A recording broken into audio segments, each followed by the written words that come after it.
Agora, em 1 Pedro, capítulo 3, Pedro continua dizendo aos crentes para que eles vivam de uma forma a anunciar a palavra de Deus sem precisar usar palavras, mas só com seus procedimentos. E ele agora pede às mulheres, do mesmo modo, mulheres, sujeitem-se aos seus maridos, a fim de que, se alguns deles não obedecem à palavra, sejam ganhos sem palavras, pelo procedimento de sua mulher, observando a conduta honesta e respeitosa de vocês.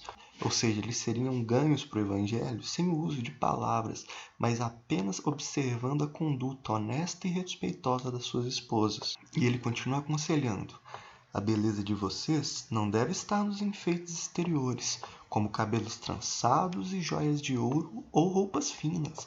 Pelo contrário, a beleza de vocês esteja no ser interior, que não perece, beleza demonstrada num espírito dócil e tranquilo, o que é de grande valor para Deus. Pois era assim que também costumavam adornar-se as santas mulheres do passado, que colocavam a sua esperança em Deus.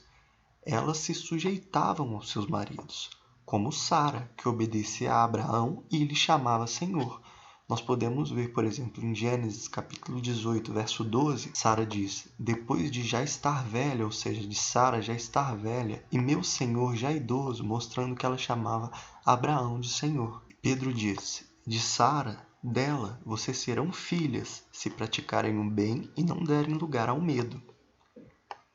E agora Pedro passa a ensinar os maridos: do mesmo modo vocês, maridos, sejam sábios no convívio com suas mulheres e tratem-nas com honra, como parte mais frágil e co-herdeiras do dom da graça da vida, ou seja, sabendo que as mulheres vão herdar junto conosco o dom da graça da vida, sabendo que a mulher é co-herdeira do dom da graça da vida com seu marido, de forma que não sejam interrompidas as suas orações. Como Efésios capítulo 5 diz: marido, ame as suas mulheres, assim como Cristo amou a igreja e se entregou a si mesmo por ela, de forma que não sejam interrompidas as suas orações. E agora, falando aos irmãos em geral, Pedro diz: quanto ao mais, tenham todos o mesmo modo de pensar, sejam compassivos, amem-se fraternalmente, ou seja, amem-se como vocês amam seus irmãos de sangue. Sejam misericordiosos e humildes.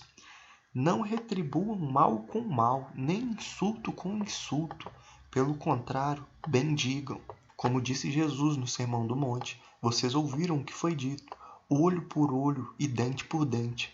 Mas eu lhes digo, não resistam ao perverso. Se alguém te ferir na face direita, ofereça-lhe também a outra. Ou seja, não retribuam maldade por maldade.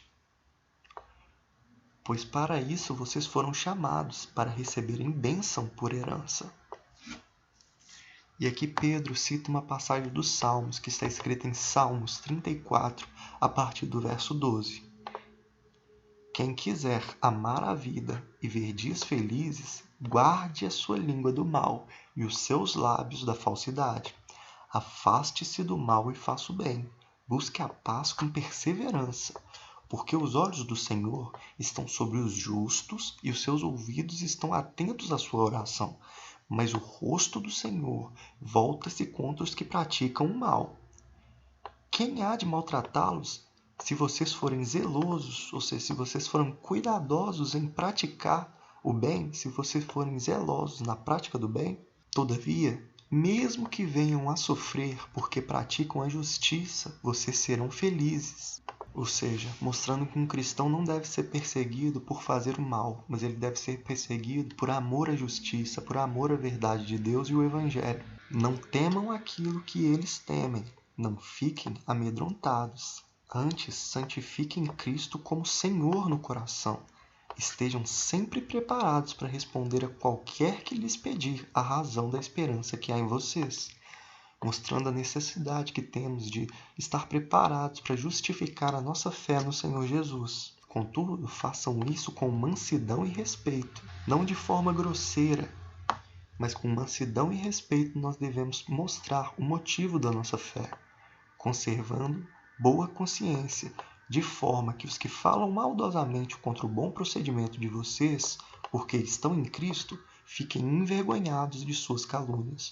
Ou seja, As pessoas que falarem mal de nós por nós servirmos ao Senhor devem ficar envergonhadas, porque o nosso procedimento contraria as mentiras que eles dizem a respeito de nós. É melhor sofrer por fazer o bem, se for da vontade de Deus, do que por fazer o mal. E aqui Pedro cita o exemplo do Senhor Jesus Cristo, pois também Cristo sofreu pelos pecados uma vez por todas, o justo pelos injustos, para conduzir-nos a Deus. Ou seja, assim como nós sofremos injustamente, Cristo sofreu por nós. E Jesus era justo, e ele sofreu por nós que somos injustos. E ele sofreu por nós para conduzir-nos a Deus.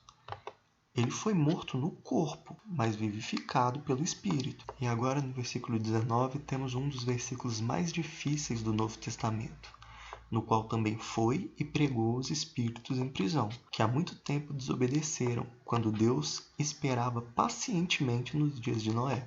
Nós sabemos que o Senhor em Gênesis 6 disse: farei desaparecer da face da terra um homem que criei, os homens e também os animais grandes, os animais pequenos e as aves do céu. Arrependo-me de havê-los feito. A Noé, porém, o Senhor mostrou benevolência, e a terra estava corrompida aos olhos de Deus e cheia de violência. E Deus teve paciência enquanto Noé construía a arca e pregava para que as pessoas se arrependessem e fossem salvas, enquanto a arca era construída. Mas só algumas pessoas receberam essa salvação. Nela, apenas algumas pessoas, a saber, 8, foram salvas por meio da água. E isso é representado pelo batismo, que agora também salva vocês. O batismo não é a remoção da sujeira do corpo, mas o compromisso que nós fazemos com Deus de uma boa consciência diante de Deus, por meio da ressurreição de Cristo. Cristo, que subiu ao céu e está à direita de Deus, a ele estão sujeitos anjos, autoridades e poderes. Como está escrito profeticamente no Salmo 110:1, o Senhor disse ao meu Senhor: senta-te à minha direita, até que eu faça dos teus inimigos um estrado para os teus pés. E assim termina 1 Pedro capítulo 3.